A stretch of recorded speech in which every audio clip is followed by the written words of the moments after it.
كما صليت على إبراهيم وعلى آل إبراهيم إنك حميد مجيد اللهم بارك على محمد وعلى آل محمد كما باركت على إبراهيم وعلى آل إبراهيم إنك حميد مجيد سبحانك لا علم لنا إلا ما علمتنا إنك أنت العليم الحكيم رب اشرح لي صدري ويسر لي أمري واحلل عقدة من لساني يفقه قولي لا إله إلا الله لا إله إلا الله لا إله إلا الله لا إله إلا الله لا إله إلا الله لا إله إلا الله لا إله إلا الله لا إله إلا الله لا إله إلا الله لا إله إلا الله لا إله إلا الله لا إله إلا الله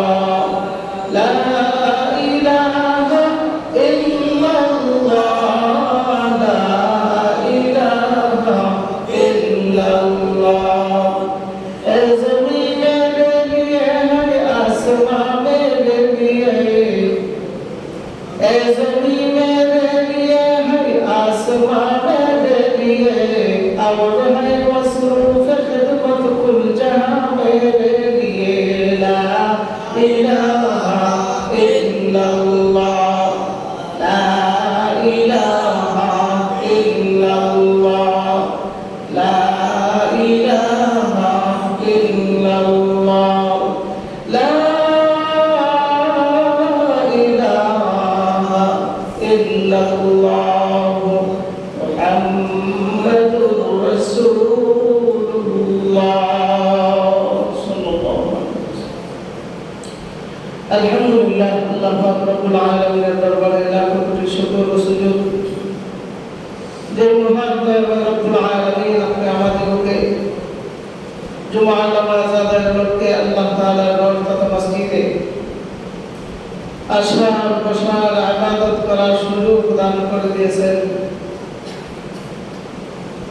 পাশাপাশি কোরআন ও হাদিস থেকে দেরি কিছু আলোচনা শুনে আমল করার সুযোগ আল্লাহ তাআলা দান করে দিয়েছেন এই জন্য এই মহান রব্বে কাবার দরবারে আমরা কালিমাতুশ শুকর আদায় করছি আলহামদুলিল্লাহ লক্ষ কোটি শুকর ও লক্ষ কোটি সালাম বিশ্ব মানবতার কান্ডারি উম্মতের কান্ডারি জনাব মুহাম্মদুর রাসূলুল্লাহ সাল্লাল্লাহু আলাইহি ওয়াসাল্লামের উপর অত্যন্ত শুকরিয়ার বিষয় যে আল্লাহ পাক রব্বুল আলামিন আমাদেরকে সুস্থতা নামক নিয়ামত দিয়া আল্লাহ তাআলার ঘরে পৌঁছে দিয়েছেন আল্লাহর পক্ষ থেকে আমাদের উপর এক রহম করম দয়া ইচ্ছা করলে আমরা এক পা সামনের দিকে আগাবার তৌফিক নাই ক্ষমতা নাই সর্বক্ষেত্রে আল্লাহ পাক রব্বুল আলামিন যদি আমাদেরকে তৌফিক দান করেন তাহলে আমরা আগানোর শক্তি রাখি তৌফিক তাছাড়া আগানোর মতো শক্তি আমাদের কারো নাই আল্লাহ পাক রব্বুল আলামিন আমাদেরকে দুনিয়া নামক নিয়ামতের মধ্যে পাঠিয়েছেন একমাত্র আল্লাহ তাআলার গোলামি করার জন্য আর আল্লাহ তাআলার দেওয়া নিয়ামত ভোগ করার জন্য আল্লাহ তাআলার এই নিয়ামত দেখে বান্দা শিক্ষা গ্রহণ করিয়া আল্লাহর পেয়ারা হইয়া আল্লাহ মনোনীত যে জায়গা আমাদের জন্য আল্লাহ তাআলা রেখে দিয়েছেন ওই জায়গা আল্লাহ আমাদেরকে পাঠাইছেন। এই মুসাফির জিন্দেগির মধ্যে আল্লাহর নিয়ামত আমরা যত বেশি দেখব, তত বেশি এই নিয়ামত থেকে আমরা শিক্ষা গ্রহণ করব। পৃথিবীতে আল্লাহ পাক রব্বুল আলামিন এমন কোন জিনিস, এমন কোন নিয়ামত দেন নাই যে নিয়ামতের মধ্যে, যে জীবের মধ্যে, যে মাখলুকের মধ্যে আমাদের শিক্ষা গ্রহণ করার মতো কোনো কিছু নাই। প্রত্যেকটা মাখলুক থেকে, প্রত্যেকটা নিয়ামত থেকে আমাদের জন্য শিক্ষণীয় বিষয় অভাব নাই। এই জন্যই আল্লাহ নিয়ামত পাওয়ার পরে এই নিয়ামতের শুকরিয়া আদায়ের পাশাপাশি আল্লাহ এই নিয়ামত থেকে আমরা শিক্ষা গ্রহণ করা দরকার। আল্লাহ পাক রব্বুল আলামিন যে নিয়ামত আমাদেরকে দান করেছেন, প্রত্যেকটা নিয়ামতের কদর করা আমাদের জন্য কর্তব্য, লাজিম, আবশ্যক। এই জন্য নিয়ামতগুলোর কদর করা। আল্লাহ পাক রব্বুল আলামিন এই দেহটার মধ্যে আল্লাহ তাআলা যত নিয়ামত দান করেছেন, প্রত্যেকটা নিয়ামতই বড় গুরুত্বপূর্ণ নিয়ামত। যেই নিয়ামত তার টাকা দিয়ে ইনটেক সংগ্রহ করার মতো ক্ষমতা কারো নাই। এই নিয়ামতগুলোর কদর করতে করতে আল্লাহ যখন পেয়ারা হয়ে যাব, তখন আমাদের জন্য আল্লাহ পাক রব্বুল আলামিন এক উত্তম জায়গার ব্যবস্থা রাখছেন, তার নাম হলো জান্নাত। আর পাশাপাশি যদি কোনো বান্দা আল্লাহর নাফরমানিতে লিপ্ত হয়ে যায়, এই নাফরমানিত্বের কারণে তার জন্য শাস্তির জন্য ব্যবস্থা রেখেছেন আল্লাহ জাহান্নাম। এই বান্দাকে আল্লাহ তাআলা জাহান্নামে জ্বালায়া পোড়ায়া ছারখার করিয়া তার জীবনে যা কিছু আছে সব কিছু মওকুফ করে তারপরে আল্লাহ তাআলা তার গন্তব্যস্থানে পৌঁছাবেন। এই সুযোগটা একমাত্র যারা আল্লাহ তাআলার উপরে ঈমান এনেছে, আল্লাহকে বিশ্বাস করেছে, আল্লাহর বিধান মতো তাদের জীবন যাপন করেছে, আল্লাহকে বিশ্বাস রেখে তারা ঈমান এনেছে, এই ন্যূনতম ঈমানের কারণে একটা সময় আল্লাহ তাআলা তাকে জান্নাত দেবেন। তবে তার যত কষ্টত্ব আছে ওইটা সে ভোগ করিয়া তারপরে সে জান্নাতে যাবে। যেমনিভাবে আল্লাহ পাক রব্বুল আলামিন দুনিয়ার মধ্যে অনেক মানুষ পাপে লিপ্ত হয়ে যায়, এই জগন্নাথের পাপের কারণে আল্লাহ তাআলা এমন একটা রোগে আক্রান্ত করেন, এই রোগের মধ্যে বান্দা ভুগতে ভুগতে ভুগতে ভুগতে যখন আল্লাহ তাআলা বান্দার অন্তরের প্রতি তাকায়া আল্লাহর প্রতি বান্দার কতটুকু তাওয়াক্কুল আছে, আল্লাহর প্রতি কতটুকু এই রোগের মধ্যে পড়িয়া কতটুকু আল্লাহর বিশ্বাস আছে, এই পরীক্ষা দিয়া শেষ সীমায় যখন পৌঁছে তখন আল্লাহ পাক রব্বুল আলামিন মৃত্যু নামক নিয়ামত দেন। এই রোগ থেকে বান্দাকে আল্লাহ তাআলা উদ্ধার করেন। ঠিক তদ্রূপভাবে কোন গুনাহগার বান্দা মুসলমান ঈমান আনছে ঠিকই, কিন্তু ঈমান অনুযায়ী সে আমল করে না, আমল না করার কারণে সে জাহান্নামের আগুনে জ্বলতে জ্বলতে তার পুরো গুনাহগুলো মওকুফ করে, এরপরে আল্লাহ জান্নাতে দিবেন। তো জাহান্নামের আগুনে জ্বলার মতো আজও কারো ক্ষমতা আছে নাই। এটা খুব ডেঞ্জারাস আগুন, যারা জ্বলবে তারাই বুঝবে। আর এই আগুন দুনিয়ার কোনো সাধারণ আগুন নয়। এই আগুন থেকে আমাদের বাঁচার দরকার আছে না নাই? আছে। এই আগুন খুব কঠিন আগুন। এই জন্য আল্লাহ রাসূল বলেন, জাহান্নামের আগুনে মানুষ যাবে, জান্নাতের মধ্যেও যাবে। তিন ধরনের শ্রেণীর লোক আছে যারা সর্বপ্রথম জান্নাতের মধ্যে প্রবেশ করবে। এর মধ্যে এক নম্বর হলো যারা শহীদ, আল্লাহর রাস্তায় শহীদ হয়েছে একমাত্র আল্লাহর সন্তুষ্ট অর্জন করার জন্য, আল্লাহকে রাজি খুশি করার জন্য, আল্লাহর রাহে তারা জীবন দিয়েছে, তাদেরকে আল্লাহ সর্বপ্রথম জান্নাতি বানাবেন। সুবহানাল্লাহ। দুই নম্বর কৃতদাস বান্দা। দুনিয়াতে আমাদের ধনী লোক যারা আছে তাদের বাড়িতে কাজকর্ম করে এমন লোক আছে না নাই? ওই সমস্ত লোকদেরকে আল্লাহ সর্বপ্রথম জান্নাতে দিবেন। তবে হ্যাঁ, ওই বান্দাকে আল্লাহ তাআলা দুনিয়ার এক মালিকের অধীনস্থ করে দিয়েছিলেন। ওই মালিকের কাজকর্ম কইরা তার রিজিকের ব্যবস্থা হইত। কিন্তু ওই মালিকের দাসত্ব করতে গিয়া, ওই মালিকের খেদমত করতে গিয়া যদি আল্লাহকে ভুলে যায়, সে কখনো জান্নাতে যাবে না।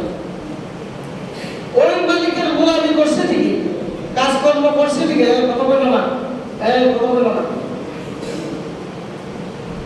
ওই মালিকের গোলামি, ওই মালিকের কাজকর্ম করছে ঠিকই, করার পরে শুধু ওই মালিকের গোলামি করে নাই, পাশাপাশি আল্লাহর ইবাদতও করছে।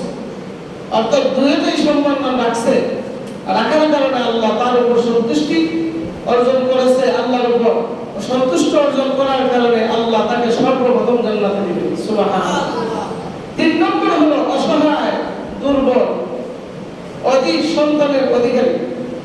অনেক মানুষের ঘরে আছে অধিক সন্তান, মানে সন্তান খুব বেশি তার পরিবারের মধ্যে, কিন্তু সে অসহায়। বলেন তো, তার ফ্যামিলি চালাইতে তার হিমশিম খাইবে কি খাইবে না? খাইবে।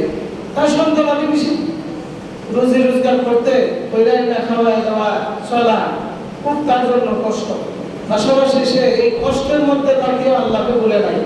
আল্লাহ তাআলা বলেন, এই অধিক সন্তানের অধিকারী যে বাবা মা আছে, তারা তাদের সন্তানের বিষয়ে খেদমত করছে ঠিকই, পাশাপাশি আল্লাহর ইবাদত করছে। এই অবাবত জিন্দেগীর মধ্যে আল্লাহকে বলে দেয়, তাকে সর্বপ্রথম আল্লাহ জান্নাত বানাইবেন। সুবহানাল্লাহ। এই জন্যই এই 3 শ্রেণীর লোক সর্বপ্রথম আল্লাহর জান্নাতি হবে। 1 নম্বর হলো শহীদগণ, যাদের ব্যাপারে আল্লাহ পাক রব্বুল আলামিন বলেছেন যে যাদেরকে তোমরা ফলো করবা। আল্লাহ তাআলা বলেন, ওয়ান নাবিয়্যিনা ওয়াস-সিদ্দীকিনা ওয়াশ-শুহাদা'i ওয়াস-সালিহিন। এই 4 ধরনের ব্যক্তিকে তোমরা ফলো করবা, তাদের জীবনটা কেমনে পরিচালনা করে। এর মধ্যে একটা আছে শহীদ, যারা আল্লাহর রাহে জীবন দিয়েছে, তাদেরকে তোমরা ফলো করিও। কারণ শহীদই জান্নাতি হওয়া এমন একটা জিনিস, শহীদ হইতে দিবি, জান্নাতি হইতে দিবি না। সুবহানাল্লাহ। অন্যান্য জিনিসের ক্ষেত্রে সে ইবাদত করিয়া আল্লাহর মনোনীত হবে, সে আমলকে হেফাজত করে আল্লাহর দরবারে নিয়ে যাবে, বিচার আচার হবে, এরপরে জান্নাতি। আর শহীদ এমন একটা দরজা, আল্লাহর রাহে বান্দা জীবন তো দিবি, সাথে সাথে আল্লাহ জান্নাত। সুবহানাল্লাহ। এইজন্য আল্লাহর রাহে যারা জীবন দিতেছে, তাদের জীবন কোনোদিনও বিফল যায় না। তারা বিজয়ী, তারা হাসরের মাঠের বিজয়ী, তারা বিনা হিসাবে জান্নাতি। একদল লোক যারা শহীদ, তারা বিনা হিসাবে আল্লাহর জান্নাত পেয়ে যাবে। সুবহানাল্লাহ। আর 3 শ্রেণীর লোক আছে যারা সর্বপ্রথম জাহান্নামে যাবে, যাদেরকে আল্লাহ ঘৃণা করেন। এই ব্যক্তিগুলো হলো, 1 নম্বর হলো জালেম শাসক। যে পুত্রের মধ্যে জালেম শাসক আছে, এই জালেম শাসক সে সর্বপ্রথম জাহান্নামে যাবে। যেমন ইসরাইল সাহেব নেতানিয়াহু মুসলমানের উপর যে আক্রমণ চালাইতেছে, এর বিনা হিসাবে জাহান্নামী। বলেন নাউযুবিল্লাহ। এমনি তো জাহান্নামে যায় না, আর ডাবল জাহান্নামে যাবে। জালেম শাসক সে সর্বপ্রথম জাহান্নামে যাবে। 2 নম্বর, যারা সামর্থ্য আছে, তার মালের উপর যাকাত ফরজ হওয়া সত্ত্বেও সে যাকাত দেয় না, এমন শেষরা লোক দুনিয়াতে আছে না নাই? আছে। যদি বলেন কি আপনি, বলে ভাই আপনার তো যাকাত ফরজ হয়ে গেছে, আপনি যাকাত দেন না কেন? তখন আর উল্টায় বলবে, আরে ভাই যাকাত তো দেওয়ার দরকার হই, যাকাত আমারও তো বাচ্চা খাওয়া চলা লাগবে। ভাই তোর তো কোটি কোটি টাকা, তোর মালের উপর যাকাত এসে পড়ছে, তুই আর বলে কোটি টাকা মানে তোর যাকাত দেস না, তোর বাচ্চা খাওয়া লাগবে। ও নাফরমান, তুই মরলেই তুই চক্ষু বুঝে গেলেই তো তোর সম্পদ ভাগ ভাগ করে মানুষ নিয়ে যাবে। তোর সন্তান না থাকলেও এমন লুকোরেডি হয়ে থাকবে, তোর সন্তান নাই কিন্তু তোর সম্পদ আসুক, কি বলে, সন্তান সম্পদ খাওয়ার জন্য, সম্পদ আত্মসাৎ করার জন্য রেডি হয়ে আছে মানুষগুলা। তুমি কিসের পড়াই করো? এই লোকগুলা যাদের সামর্থ্য আছে, যাকাত খরচ হয়ে গেছে কিন্তু যাকাত দেয় না, তাদেরকে আল্লাহ তাআলা সর্বপ্রথম জাহান্নামে দিবেন। বলেন নাউযুবিল্লাহ। 3 নম্বর হলো অহংকারী। কি? অহংকারী ফকির। অহংকারী এর মধ্যে কোনো আল্লাহর শুকরিয়া নাই, আল্লাহর উপর তাওয়াক্কুল নাই। আল্লাহ আমাকে গরিব বানাইছেন, এজন্য আমি আল্লাহর কাছে যাইতাম না, আমি মানুষের কাছে যেতাম। এমন তাসির আছে না নাই? আছে। বলেন কোন মানুষ যদি গরিবত্ব জিন্দেগি কাটায়, চাইবে কার কাছে? কথা বলে না, চাইবে কার কাছে? আল্লাহর কাছে। কোন গরিবের ক্ষমতা আছে একটা ব্যাগ রাস্তাতে নিয়ে 100 টাকা রুজি করার কোন ক্ষমতা আছে? রিজিকের ফয়সালা কার দরবারে হয়?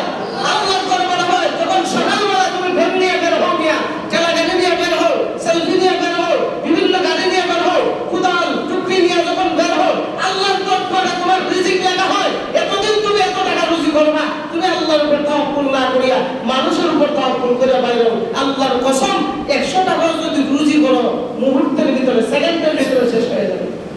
এটা কোনো বরকত নাই। আবার অনেক আছে হুজুর এই লোকটা তো হারাম খায়, কিন্তু দেখা যায় সম্পদ খালি বাড়ে। আরে ভাই, এর সম্পদ বাড়তেছে ঠিকই, এই সম্পদ কোনো কাজে আসবে না, এই সম্পদ কোনো কাজে আসবে না। দুনিয়াতে তাই একটু শান্তিতে থাকবো, কে শান্তি? কোন শান্তি নাই তো। সম্পদ যা কত বেশি, এরা জানলাম বেশি, আরো ঘুমাইতে গেলে শান্তি নাই। এখানে তো এত টাকা রাখলাম, পাড়াতে একজন রাখা লাগতো, ফারাতে রাখলাম, এটি বিশ্বস্ত লোক কিনা, একে আমার ব্যাংক ব্যালেন্স নিয়ে কি তোর বলে কিনা, ভিতরে অশান্তি আছে না নাই? আছে। সবচেয়ে শান্তি হলো গরিব মানুষ যারা দিন আনে দিন খায়, এদের কোনো হিসাব নাই। দিন আনবে তো খাবে, দিন নাই আলহামদুলিল্লাহ বলে শুকরিয়া আদায় করে বসে থাকবে, এর তো শান্তি। আপনার কেয়ার আছে, আমি তো নিজে কেয়ার করতে পারি না, খাবে দিতাম, যারা দিব হেকে আমাকে বসে দিব কিনা একটা চিন্তা আছে না নাই? আছে। সম্পদ যার যত বেশি, তার জ্বালাও তো বেশি, তার তত টেনশনও বেশি। যার যত সম্পদ নাই তার কোনো চিন্তাই নেই। তো বলছিলাম 3 নম্বরে অহংকার। যারা অহংকার করে, অহংকার করার কারণে আল্লাহ তাআলা তাদেরকে সর্বপ্রথম জাহান্নামী বানাবেন। বলেন নাউযুবিল্লাহ। এই জাহান্নামী 3 নম্বর প্রকার। এই অহংকারের ব্যাপারে যে আয়াতে কারিমা আমি তেলাওয়াত করেছি, যে আল্লাহ পাক রব্বুল আলামিন বলেন যে অহংকার যারা করে তাদেরকে আল্লাহ পছন্দ করেন না। বলেন নাউযুবিল্লাহ।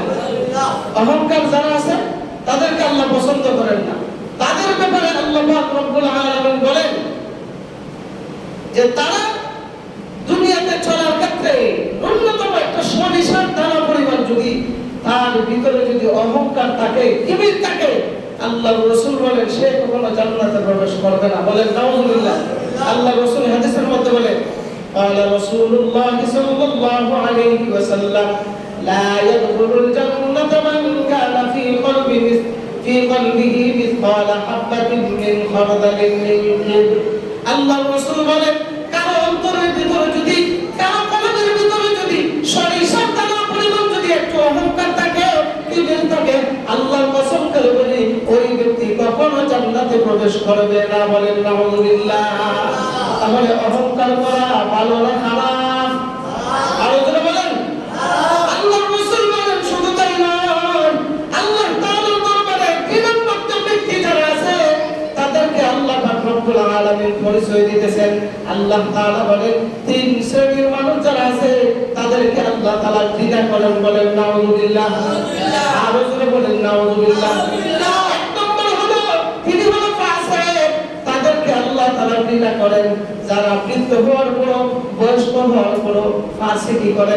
অনেক মানুষ আছে বৃদ্ধ হওয়ার পর দাড়ি কাটে, আছে না নাই? এটা ফাসিকি করা। এই ফাসিকি করা মারাত্মক গুনাহ। অনেক মানুষ আছে বৃদ্ধ হয়ে গেছে এরপর নামাজে আসে না, আছে না নাই? ফাসিকি করা। এই ফাসিকি করাওয়ালা মানুষকে আল্লাহ তাআলা ঘৃণা করেন। বলেন নাউযুবিল্লাহ। 2 নম্বর হলো আপনি কোন ব্যক্তি যাদেরকে আল্লাহ পাক রব্বুল আলামিন সম্পদ দিয়েছেন, সম্পদ থাকা সত্ত্বেও আল্লাহ তার নিয়ামত পাইয়া এরপর আল্লাহর রাস্তায় দান করে না, কুট্টামি করে, কৃপণতা করে, আল্লাহ বলেন তাদেরকে আমি আল্লাহ ঘৃণা করি। বলেন নাউযুবিল্লাহ।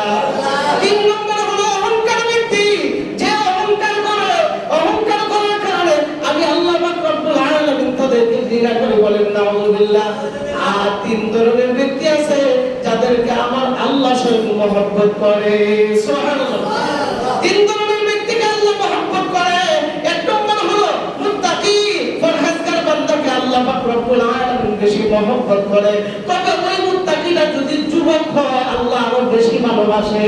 সুবহানাল্লাহ। ওই মুত্তাকিটা যদি কি হয়, যুবক হয়, যুবক থাকা সত্ত্বেও যদি সে ইবাদত করে, ওই বান্দাকে আল্লাহ বেশি ভালোবাসে। সুবহানাল্লাহ। কারণ তার ইবাদতের পাওয়ার আছে। তার ইবাদতের কি আছে? পাওয়ার আছে, তেজ আছে। তার ইবাদতের পাওয়ার দিয়া আল্লাহর জান্নাতের মালিক হবে। সুবহানাল্লাহ। দুই নম্বর হলো দানশীল লোককে আল্লাহ তাআলা ভালোবাসেন। তারা মধ্যবিত্ত পরিবার এরপর দান করতে ভুলে না, এমন লোক আছে না নাই? তাদেরকে আল্লাহ বড় মহব্বত করেন। আচ্ছা বলেন তো, দান করবো আমরা সচ্ছলতা অবস্থায় না অসচ্ছলতা অবস্থায়? দুই অবস্থায়। অসচ্ছলতা অবস্থায়, দুই অবস্থায় দান করবেন। আল্লাহর মহব্বতের বান্দা অত সহজ। আপনার সম্পদ দিছে তাও আপনি দান করবেন, কিন্তু আপনার আল্লাহ এত সম্পদের মালিক বানান নাই। আল্লাহ যা দিছে তার থেকে দান করেন, আল্লাহর মাগফিরাত অর্জন করবেন। সুবহানাল্লাহ। সচ্ছলতাও যদি দান করেন আল্লাহর মহব্বতের বান্দা হবেন। আর অসচ্ছলতা অবস্থায় যদি আপনার 100 টাকা থেকে যদি 10 টাকা যদি আল্লাহর রাস্তায় দান করেন, 10 টাকার বরকতে আল্লাহ 10,000 টাকার মালিক বানাবেন। সুবহানাল্লাহ। তাহলে দান কি আমরা দুর্বল অবস্থায় করব না সবল অবস্থায় করব, না দুই অবস্থায় করব? দুই অবস্থায় করব। যে অবস্থায় আপনি দান করেন ওই অবস্থায় আল্লাহ কবুল করবেন। তবে ওই দানটা হতে হবে একমাত্র কার জন্য? আল্লাহ। বলেন কার জন্য? আল্লাহ। দুনিয়ার মানুষ আমাকে ধনী মনে করবে এই বলে না, আল্লাহকে রাজি খুশি করার উদ্দেশ্যে দান করবেন। দুনিয়ার মানুষ আমাকে কি বললো না বললো এটা আমার বড় দরকার নাই। আমার যতটুকু সামর্থ্য আছে আলহামদুলিল্লাহ বলে দান করলাম, আল্লাহ তাআলা দান কবুল করবেন। আল্লাহ তাআলা দান কবুল করার মানে আল্লাহ আপনাকে পছন্দ করেন, মহব্বত করেন। মহব্বত করার একমাত্র ফলাফল হলো জান্নাত। সুবহানাল্লাহ। তিন নম্বর হলো বিনয়ী ব্যক্তি যারা আছে তারা বিনয়ী ভাব নিয়ে নিজেকে নিজে ছোট মনে করিয়া সব সময় হাঁটাচলা করে, এই যে চলাফেরা করে, এই বিনয়ী ব্যক্তিকে আমার আল্লাহ বড় পছন্দ করে। সুবহানাল্লাহ। আল্লাহ রাসূল যখন এই কথাগুলো সাহাবায়ে কেরামের কাছে যখন বললেন যে অহংকারী ব্যক্তিকে আল্লাহ পছন্দ করেন না, সরিষার দানা পরিমাণ যদি কারোর ভিতরে যদি সামান্য পরিমাণ যদি অহংকার থাকে, তাকে আল্লাহ জান্নাতে প্রবেশ করাবে না। সাহাবায়ে কেরামের মধ্যে একজন লোক দাঁড়ায় গেল, দাঁড়ায় বলতেছে ইয়া রাসূলুল্লাহ, ইয়া হাবিবাল্লাহ, সুন্দর জুতা, সুন্দর জুব্বা, সুন্দর টুপি, সুন্দর পোশাক পরিধান করার জন্য আমার বড় মহব্বত হয়, আমার বড় ভালো লাগে, আমার বড় পছন্দ হয়। ইয়া রাসূলুল্লাহ, তাহলে কি আমার কি অহংকার হয়ে যাবে? আল্লাহর রাসূল বলেন না, আমার আল্লাহ বড় সুন্দর। সুবহানাল্লাহ। আমার আল্লাহ হলেন বড় সুন্দর, তার নিয়ামত বড় সুন্দর। বান্দাকে আল্লাহ যে নিয়ামত দিয়েছে, আল্লাহ চায় সেই নিয়ামত দিয়ে বান্দা সুসজ্জিত হোক। সুসজ্জিত হলে ওই বান্দার প্রতি আমার আল্লাহ খুশি হয়ে যায়। সুবহানাল্লাহ। অর্থাৎ ও সাহাবা, তুমি মনে করিও না সুন্দর পোশাক পরলে অহংকার হয়। না না না, সুন্দর পোশাক পরিধান করা, পরিষ্কার ভাবে থাকা, এটা একটা ঈমানের অঙ্গ। সুবহানাল্লাহ। আল্লাহ রাসূল বলেন অহংকার কাকে বলে? যে মিথ্যাকে সব সময় অস্বীকার করে এবং নিজেকে সব সময় বড় মনে করে, মানুষকে সব সময় ছোট মনে করে, তাকে বলে হয় অহংকার করে নেওয়া। তাকে বলা হয় তুমি মনে করিও না যে তুমি সুন্দর জুতা পরছো, সুন্দর পাঞ্জাবি পরছো, সুন্দর পোশাক পরছো, এই জন্য অহংকার। না না, এই জন্য অহংকার নয়। কারণ আল্লাহ চায় আল্লাহর দেওয়া যে নিয়ামত দিয়া বান্দা সুসজ্জিত হোক, সুন্দর হোক, সুন্দর হইয়া আল্লাহর ইবাদত করো, আল্লাহ তাকে কবুল করে। সুবহানাল্লাহ। তাহলে বলেন তো, সুন্দর জুতা, সুন্দর জুব্বা, সুন্দর কাপড় পরিধান করা কি অহংকার? না। কি অহংকার? মিথ্যাকে কি করে? অস্বীকার করে। মিথ্যাকে কি করে? একটা গুনাহ কাজ করছে, একজন মানুষ জিজ্ঞাসা করছে ভাই তুমি এই কাজ করছো? না না না, আমি এই কাজ করছি না। এটা হলো অহংকারের আলামত। রাস্তা দিয়ে হাঁটে, বুক ফুলায় ফুলায় হাঁটে, আমি সবচেয়ে বড় নেতা, আমার বড় আর কেউ নাই, আমার চেয়ে বড় আর কেউ নাই। মানুষকে দেখতে একজন সম্মানিত মানুষ তার সামনে আসলে সে কখনো নত হইতে চায় না, সালাম দিতে চায় না, তার ভিতরে অহংকারের আলামত ঢুকে গেছে। আল্লাহ রাসূল বলেন এই সামান্যতম অহংকার তার ভিতরে থাকার কারণে আল্লাহ রাসূল বলেন লা ইয়াদখুলুল জান্নাহ, সে কখনো জান্নাতে প্রবেশ করতে পারবে না। বলেন নাউযুবিল্লাহ। সে কখনো জান্নাতে প্রবেশ করতে পারবে না। অহংকারী আলামত যেগুলা, এগুলা হলো কাফেরদের আলামত। কার আলামত? বলেন কাফেরদের আলামত।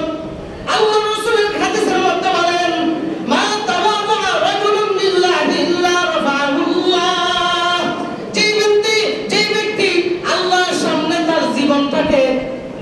রাখে, বিনয়ের সাথে চলাফেরা করে, আল্লাহ তাআলা বলেন ওই বান্দাকে আমি আল্লাহ মর্যাদা বাড়ায় দেই। সুবহানাল্লাহ।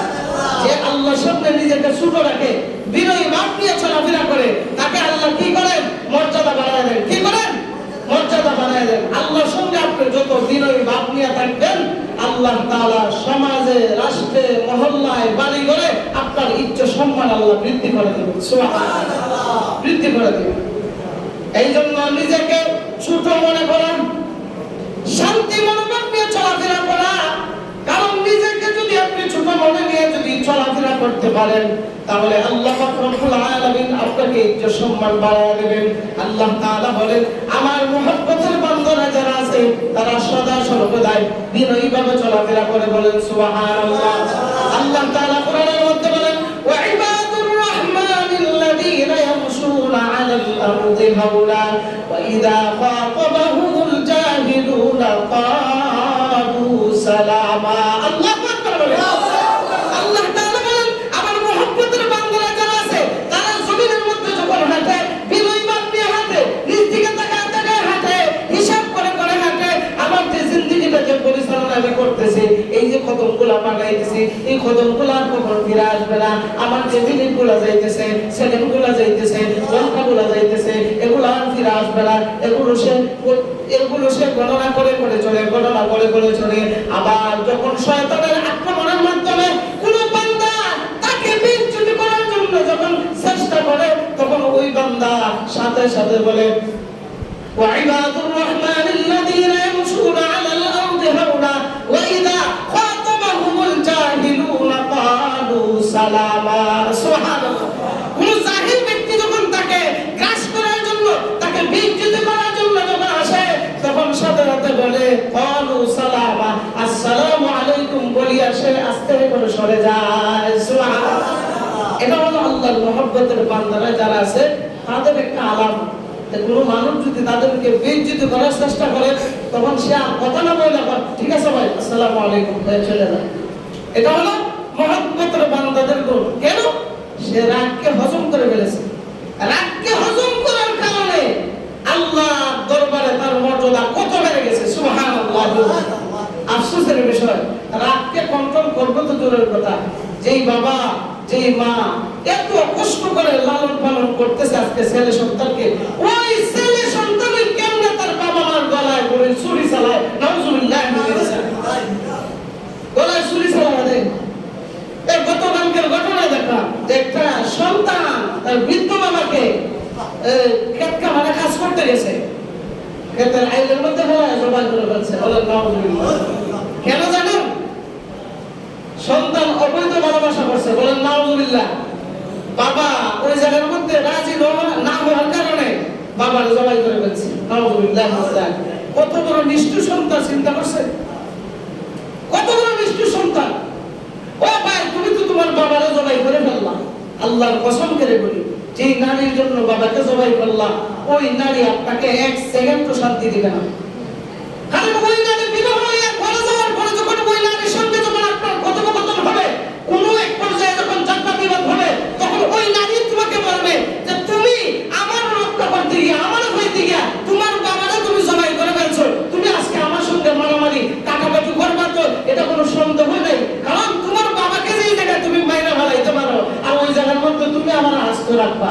বলেন তো বাবারে মারার পরে যারা বাঁচে না হচ্ছে কথা বলা, বাঁচে না হচ্ছে। এই জন্য এই সমস্ত কাজগুলো করিয়া কেউ সমাজে, রাষ্ট্রে, মহল্লায় কেউ সুসম্মানী হয় না, বরং মানুষ তাকে লাগতেইতে লাগতেইতে সমাজ থেকে বের করে দেয়। এই জন্য এই সমস্ত কাজগুলো করা যাবে। আল্লাহ এই জমিনে যখন আপনি চলবেন, রাগটাকে একটু হজম করে চলবেন। রাগটাকে যদি আপনি হজম করে চলেন, তো আপনার বিরুদ্ধে একজন কলম করতে গিয়ে চিন্তা করে ধরবে, আরে ভাই কাকে বলবো, তারা যদি কোনো কিছু বলে উত্তরই দেয় না, এর সাথে আমি কি কথা বলবো। এই জন্য রাগকে হজম করবেন, রাগ কন্ট্রোল করবেন, বিনয়ী ভাব নিয়ে চলাফেরা করবেন। আসমানের মধ্যে আপনার নামটা নেককার বান্দাদের খাতায় নাম উঠে যাবে। সুবহানাল্লাহ। নেককার বান্দাদের খাতায় উঠে যাবে। এই জন্য অহংকারী যারা করে, এটা হলো কাফেরদের আলামত। আর বিনয়ী ভাব ছিল সমস্ত নবীদের আলামত। সুবহানাল্লাহ। সমস্ত নবীদের গুণ, সমস্ত নবীদের বৈশিষ্ট্য ছিল এটা। কাফেরদের সামনে যখন মুমিন বান্দা যখন বিনয়ী হয়ে চলে, তখন তাকে হেনস্থ করার জন্য চিন্তাধারা করে। অথচ আল্লাহ তাআলা বলেন, কেউ যদি আমার সামনে যদি বিনয়ী ভাব নিয়ে যদি চলাফেরা করে, আমি আল্লাহ পাক রব্বুল আলামিন তার ইজ্জত সম্মান মর্যাদা আমি আল্লাহ বাড়ায় দেই। সুবহানাল্লাহ। আল্লাহর এই ওলি অনেক বড় আল্লাহ ওয়ালা, তার নাম হলো হযরত ওমর ইবনে আব্দুল আজিজ রাহমাতুল্লাহি আলাইহি। উনি ঘরের মধ্যে শুয়ে আছেন, ওনার ঘরে এক মেহমান আসছে। মেহমান আয়েশা বলতেছে, আসসালামু আলাইকুম ওয়া রাহমাতুল্লাহ, ইয়া আমিরুল মুমিনিন, আমি আপনার কাছে আসছি, একটু দরকার আছে, একটু খোঁজ খবর নিতে আসছি। তখন ওই ব্যক্তি মেহমান হয়ে যখন আসছে, ওমর ইবনে আব্দুল আজিজ রাহমাতুল্লাহি আলাইহি বলেন, ঠিক আছে বসেন। তখন বলতেছেন, আমিরুল মুমিনিন, আপনার ঘরে যে কফির বাতিটা দেখতেছি, যেই ল্যাম্পটা দেখতেছি, ওই ল্যাম্পটা তো দেখা যায় নিভে যাইতেছে, বলা হয় তেল শর্ট, আপনি একটু পারমিশন দেন আমি ওই বাতিটাকে একটু ঠিক করি। তখন ওমর ইবনে আব্দুল আজিজ শুয়ে আছিলেন, তখন বলতেছে, না, আমি মেহমান দিয়ে কোনো কাজ করেই না, এটা ভদ্রতার পরিচয় হয় না। সুবহানাল্লাহ। তুমি আমার ঘরে তো মেহমানই আইছো, এখন তোমার দিয়ে যদি আমি ল্যাম্প ঠিক করাই, বাতি ঠিক করাই, এটা তো তোমার মেহমানের মর্যাদা হইল না। সুবহানাল্লাহ। এরপরে বলতেছে, তা ঠিক আছে, কিন্তু আপনার পাশে তো আপনার গোলাম শহীদ আছে, আপনার দাসী শহীদ আছে, আপনি তো ইচ্ছা করলে তাকে ডাক দিতে পারেন, তাকে ডাক দিয়ে বলেন এটাকে ঠিক করার জন্য। না, সে আমার ঘরের মধ্যে কাজকর্ম করবে, সারা দিন কাজকর্ম করে ক্লান্ত হয়েছে, সবেমাত্র বান্দা ঘুমাইছে, যদি এই মুহূর্তে তাকে ডাক দিয়ে যদি ল্যাম্প ঠিক করার জন্য ডাক দেয়, তাহলে তার উপরে একটা জুলুম করা হয়ে যাবে, কারণ তার পুরো শরীরটা ক্লান্তে ভরপুর। যদি তাকে আমি ডাক দেই, তার কষ্ট হবে, বরঞ্চ তাদেরকে না ডাক দিয়া, তোমাকে না ডাক দিয়া, আমি নিজেই ল্যাম্পটা ঠিক করে ফেলি। সুবহানাল্লাহ। হয় আপনি ঠিক করে ফেলছেন, তাহলে তো আপনি অনেক কষ্ট করে ফেললেন আমাদের জন্য। আরে ভাই, কি কষ্ট, কি কষ্ট! আমি এই বাতিটা ঠিক করছি, তেল জ্বালছি, বাতি ঠিক করার কারণে আমার সম্মান মর্যাদা এক বিন্দু পরিমাণ কমছে না। সুবহানাল্লাহ। আর তোমাকে হেল্প করার কারণে, বাতি ঠিক করার কারণে, আমার এই গোলামের উপরে এই ইনসাফ করার কারণে ইনসাফের দপ্তরে আমার নাম লেখা হয়ে গেছে। সুবহানাল্লাহ। এই জন্য যাদের বাড়িতে কাজকর্মের লোকরা আছে, তাদেরকে একটু ভালো নজর দিবেন, তাদের কাজকর্মে একটু হেল্প করবেন। সে আপনার বাড়িতে বেতন মুক্ত থাকে, এই জন্য সারা দুনিয়ার কাজ দিয়ে দিন না, তাদেরকে একটু হেল্প করবেন। আপনি যেই টেবিলে খাবার খান, তাদেরকে ওই টেবিলে বসাই খাবার খাওয়াবেন, ওই টেবিলে বসাই যখন খাবার খাওয়াবেন, এতগুলা আইটেম সে সুন্দর করে তৈরি করছে। অনেক বাসায় দেখা যায় যে কাজের কর্মের লোক যারা আছে তারা খায় আলাদা, আর বিলাসিতা যারা করে তারা খায় আলাদা টেবিলে। আছে না নাই? এরকম কাজ করা যাবে? এদের উপর ইনসাফ করা হবে না। তাদেরকে সাথে নিয়ে খাইবেন, রাসূলুল্লাহ সাথে নিয়ে খাইতেন, দাসদাসীরা যারা আছে তাদেরকে সাথে নিয়ে খাইবেন। আরে ভাই, এতটুকু ইনসাফ আপনার মাথায় আসে না যে সে যেই ব্যক্তিরা এতগুলো আইটেম আপনার জন্য এত কষ্ট করে রান্না করছে, ওই জায়গা থেকে এক চামচ খাবার খাওয়ার তার অধিকার নাই? অধিকার নাই? তাহলে আপনি যদি না দেন, তাহলে তাদের উপর কি ইনসাফ করা হয় না জুলুম করা হয়?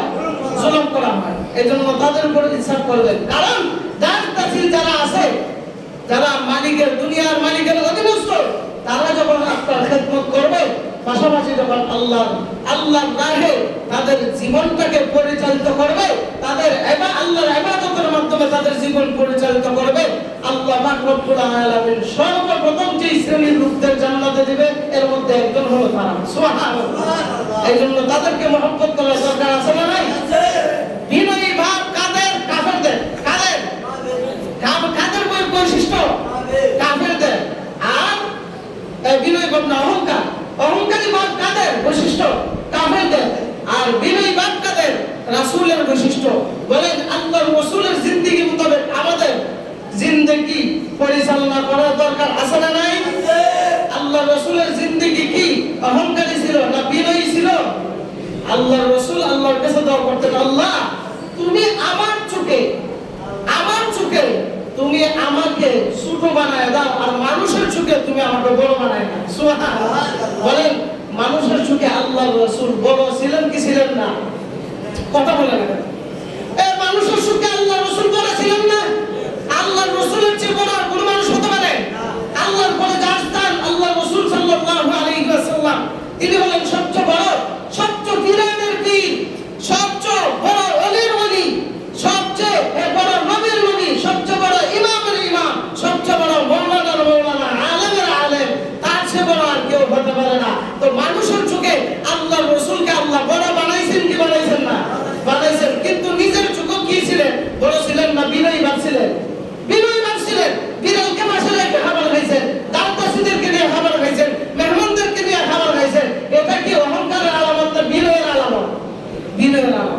এই জন্য বিনয়ী ভাব আল্লাহ পাক রব্বুল আলামিন আমাদেরকে দান করুন। সবাই বলি আমিন। ওয়া আখিরু দাওয়ানা আলহামদুলিল্লাহি রাব্বিল আলামিন।